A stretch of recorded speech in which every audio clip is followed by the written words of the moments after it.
Let's continue with our grammar lesson on present tense.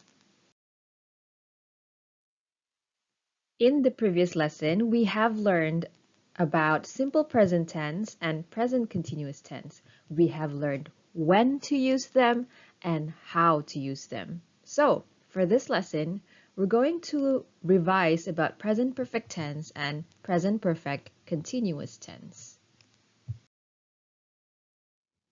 These are our learning objectives for today. So, by the end of this lesson, you should be able to identify when and how to use present perfect and present perfect continuous tense. You should also be able to write the correct verb forms for present perfect and present perfect continuous tense.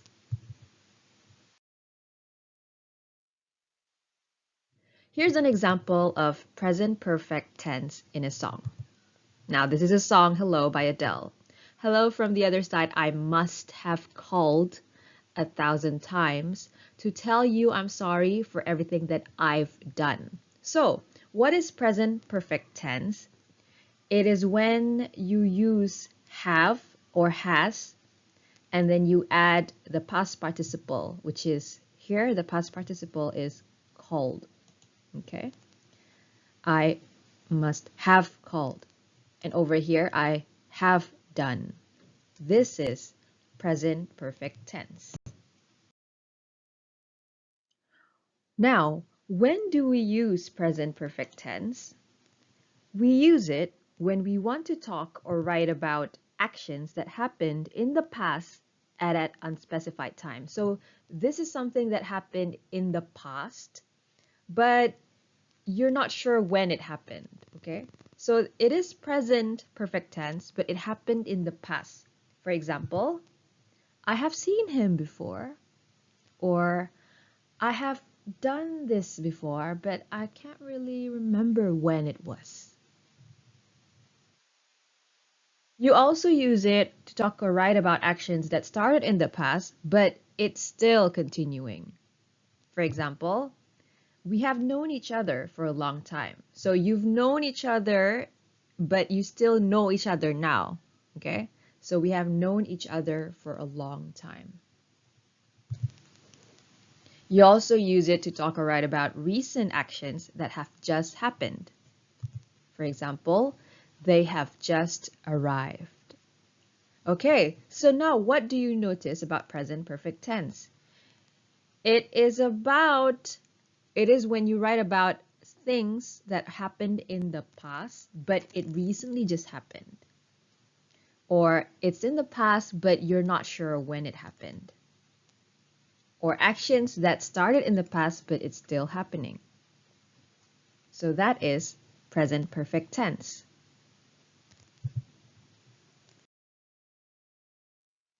Now, how do we use present perfect tense?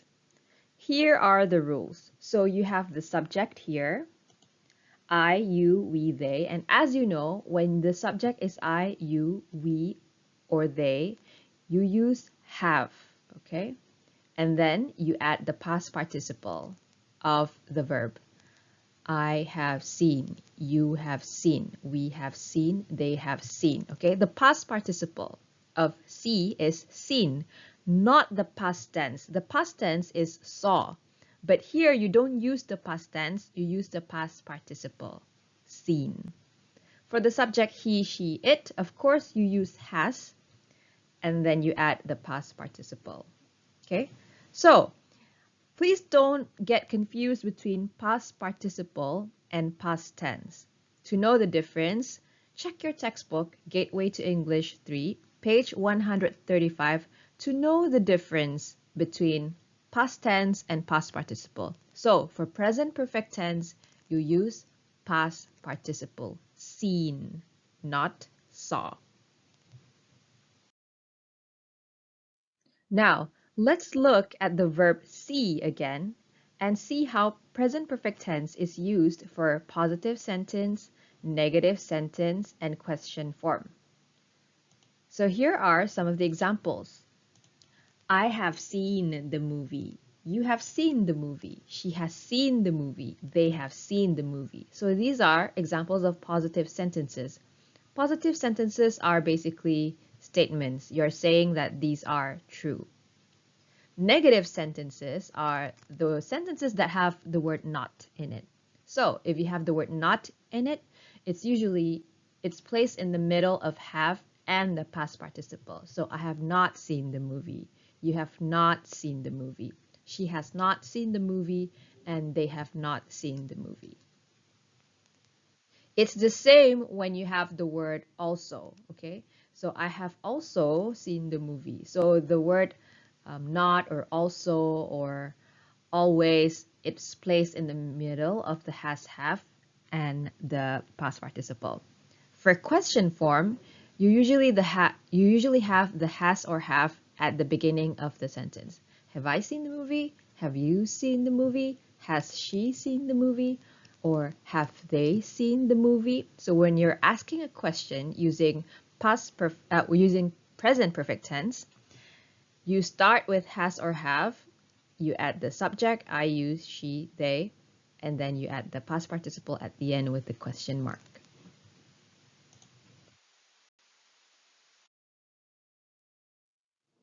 Here are also other examples of the question forms that you can use when you're asking questions using present perfect tense.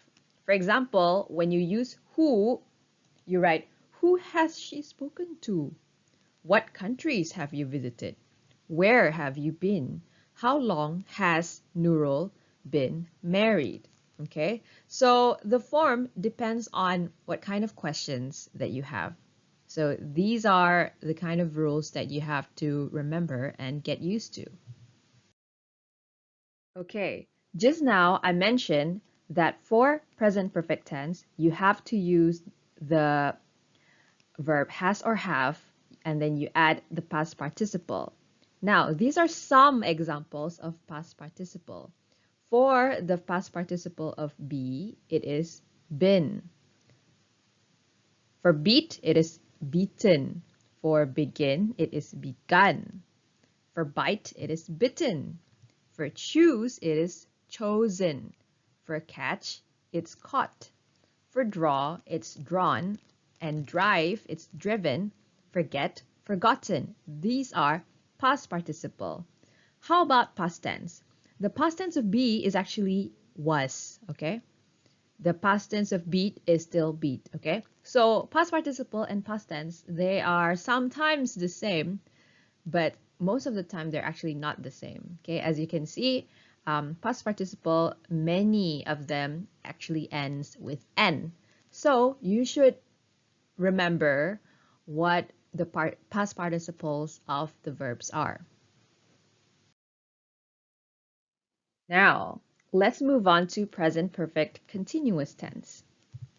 Here's an example of a song that uses present perfect continuous tense. This is a song, Counting Stars by One Republic. Lately, I've been losing sleep, dreaming about the things that we could be. But baby, I've been praying hard. Said no more counting dollars, we'll be counting stars. Okay, do you know this song? So this is an example of present perfect continuous tense. What makes it continuous tense? Okay, present perfect, it uses I've been. Okay, but it has the other verb here that ends with ing. So as you know, this is continuous. So these are examples of present perfect continuous tense in a song.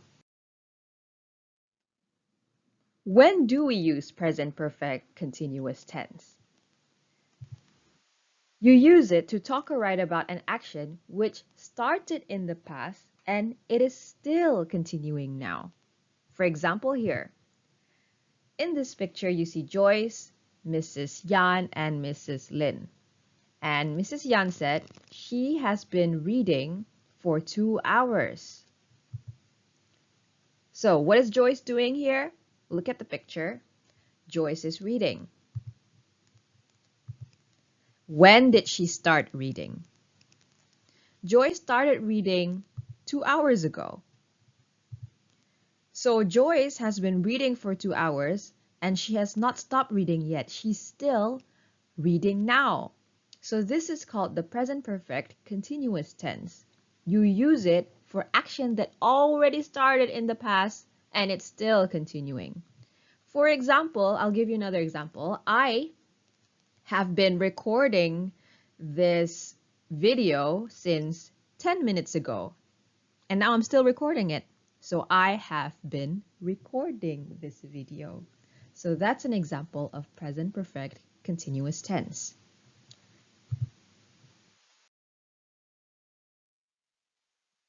Next, when else do we use present perfect continuous tense?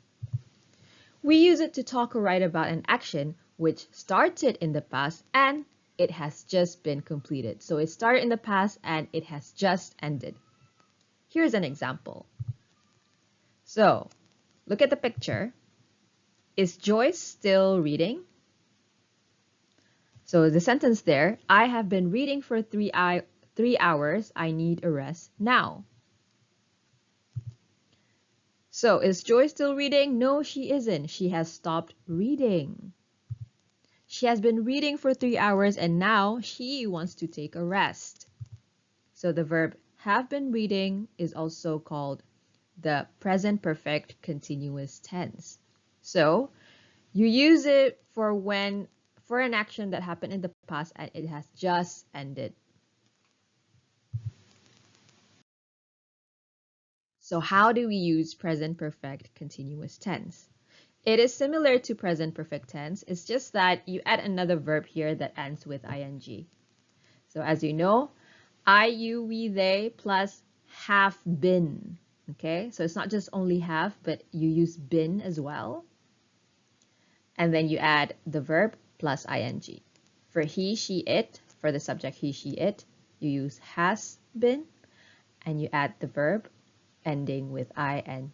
So these are the rules for present perfect continuous tense. So what have we learned in this lesson? Check, have you achieved the learning objectives? So by the end of this lesson, you're supposed to identify when and how to use present perfect tense and present perfect continuous tense and write the correct verb forms for present perfect tense and present perfect continuous tense. So to make sure that you understand and you really achieve the learning objectives, please complete the activities. These are the activities that you should complete, Activity 5 and Activity 6 on liveworksheets.com. It's about present perfect tense and present perfect continuous tense. So make sure that you do your best for this, and this is one way for you to make sure that you really understand when and how you're supposed to use them. So if you are confused still, please ask in the WhatsApp group chat. All right.